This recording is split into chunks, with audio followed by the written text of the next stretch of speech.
communication Moussa Bocar Thiam génn réagir di accuser suñu dirigeants yi est-ce que foofu demuñu dañuy am impression que dañu bëgg a politiser mbir mi nga xam ne mooy wutale patron de presse actuellement ak suñu njiit yi. Malheureusement certains vont politiser parce qu'en réalité ils ne connaissent que cela et malheureusement si biir ñi nga xam ne sax dañuy sekk waxtaan wi autour véritablement du paiement des impôts am na ñoo xam ne malheureusement dañu si wut tam ay dividendes politiques et c'est fort dommage parce que tamit dafa am le temps de la politique ak li tax nga war a politique am le temps boo xam ne leneen loo xam ne si wàllu liggéey la te moo la war a mën a soxal te itamit bu ñu gisee tey ñu ne kan moo wax ñu ne Moussa Bocar Thiam ça pose problème parce que tamit yàggul tuuti tu as été ministre malheureusement je suis désolé de le dire je n'ai rien contre la personne très sincèrement mais en tant qu'autorité il a véritablement montré benn dose d'arrogance boo xam ne en réalité c'est rare que ñu gis ko vraiment te li ko firndeel mooy 13 fois nga privé Sénégalais yi de leur droit d'accès à l'information te wekkoo ko ci loo xam ne lu wóor la wekkoo ko ci dara jàpp naa ni tey jii nii journalistes yi surtout jamono jooju sonnoon nañu trop ci li nga xam ne mooy ci seen wàllu liggéey naka la ñu war a mën a defee yow yaa jóg nga dem retirer licence définitivement d'une télévision de la place couper signalu télévision yoo xam ne tey jii nii yoon ba ñu demee ci yoon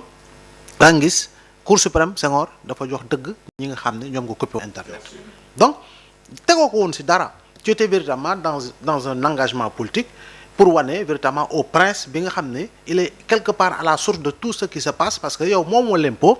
woo ay nit ne leen baal naa leen alors qu'en réalité on sait que c'est législatif mënoo fa jaar mënoo ko moomoo ko ba koy maye. Je pense que il pouvait s'il le voulait il pouvait véritablement très tôt créer les conditions pour voir naka la ñu war a mën a alléger véritablement li nga xam ne moo soxal wàllu l'impôt bi et puis xool itam ay voies de paiement yoo xam ne dina na dimbali bu baax entreprise de presse yi mënoo xaar à quelques jours de son départ ngay woo ay nit di signer ay décret yoo xam ne ni xel ni yow ce n'est pas un signe d'élégance là ce n'est pas un signe d'élégance nga xaar bay dem 12 ans nga nekk fi nga xaar bay dem ñu fal Sénégal yi tànn nañu kenn yow diggante bi nga xam ne fal nañu ku bees toogagul yow yaa ngi waaj a dem ngay signer ay décret c'est pas élégant c'est pas républicain. ak nguur gi fi nekk actuellement aussi on voit que ni clairement que ni actuellement jàppaleeguñu entreprise de presse parce que bi ñu fi ñëwee ñu daggal yenn ci ay contrats mais également bloqué yenn ci ay comptes mu dem ba pour ñu fay salaire sax wala dañuy am retard jafe-jafe la ci ñoom. xam nga loolu yëpp encore une fois dafa bokk ci lu sooxe problème bi mais gouvernement bees bi comme li ma koy yàgg di waxee la presse n'est pas l'ennemi du pouvoir encore moins l'ami de l'opposition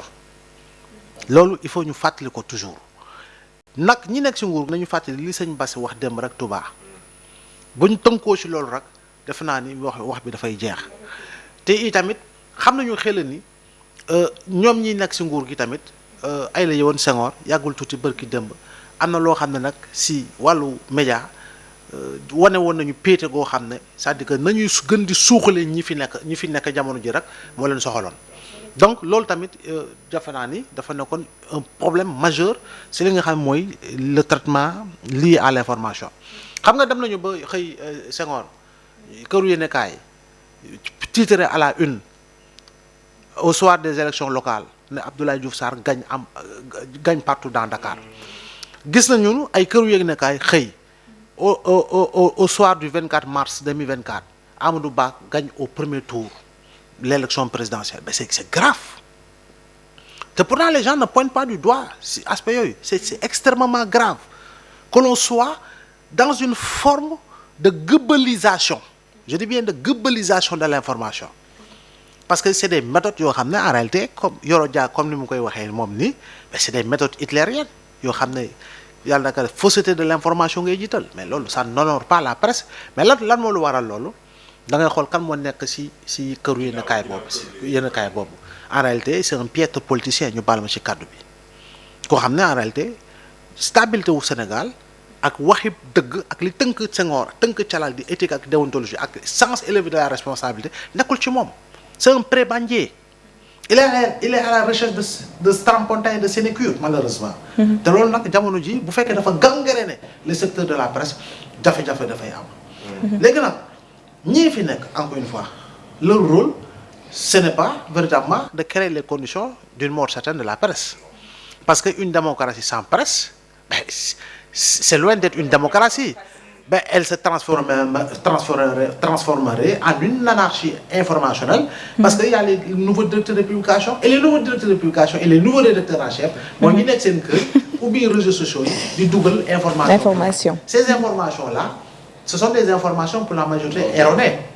Parce que tey journaliste bi moo am sens bi nga xam ne moom mooy dem vérifier l'information. Parce que c'est lui qui est dans la collecte permanente et quotidienne. C'est lui qui est dans le traitement permanent et quotidien. C'est lui qui est dans la diffusion permanente et quotidienne. Et c'est lui qui connaît le processus en quelque sorte. Voilà, de l'information. Moom loolu jàng loolu la xam. Donc de ce point de vue-là, nañu créer les conditions d'un dialogue. Dialogue boo xam ne dina créer les conditions d'une conciliation forte. Cette conciliation forte dina créer les conditions d'un compromis fort. Et que les patrons de presse également engagés dans tout cela, qu'ils n'écoutent pas ces langues ensanglantées qui ne sont que le prolongement de ceux qui ne conjuguent le verbe qu'au temps de la manipulation et de la médisance. Il faut que quand même ñu bàyyi ci xel et que bul demee xët-xët Senghor bul xaste parce que ka ngay xas moom ngay jàkkaarloog suba parce que mooy sa autorité de tutelle. Mais bu dee yow moom ngay xas moom ngay saaga jàkkaarloo ak moom est-ce que foofu noonu tension du fa jóg kon boog nañu dalal nit ñi et puis ñu xam ne ñu bari ñi ngi wax du bokkuñu ci métier bi dañoo juux ci métier bi rek waaye bokkuñu ci parce que condition yi am ci médias yi léegi moo tax avec Samba Ndiaye ak Doudou Ndiaye ak Pata Ndiaye ak Fatou Ndiaye ak Kiné Ndiaye ak Socé Ndiaye sama mbokk Ndiaye ci Sicap xam nga ñoo fa toog donc je pense que yooyu yëpp war nañ koy xoolaat bu baax et que ñu xam ni tey jii ne entreprise de presse waruñu ko seetaan muy nërmeelu. mais dialogue boobu aussi Abdoulaye est-ce que dina nekk luy gaaw parce que gis nañ ni bi ko fi le président annoncé ak léegi bi ñu defee journée sans presse bi amagul benn acte boo xam ni posé nañ ko ci te boobaak léegi gis nañ sorti ministre bi mu def di joxoñ baaxam ñi nga xam ñoo di patron de presse démb également ñoom ñu démentir polémique boo xam ne mi ngi law et pourtant le président waxoon na dialogue boobu te gisaguñ ci acte. non je pense que le président wax na ci conseil des ministres am na lu mu waxoon jëmale ko ci entreprise de presse yi je pense que loolu directive pour man parce que le communiqué du conseil des ministres c'est officiel quoi et que kon boog su dee officiel la dañ koy jàppee directive la joxe kon directive boobu nañ ko doxalee kon le ministre de tutelle qu'il soit beaucoup plus ouvert qu'il soit à l'écoute des acteurs yaa ngi dégg pour ñu mën a waxtaan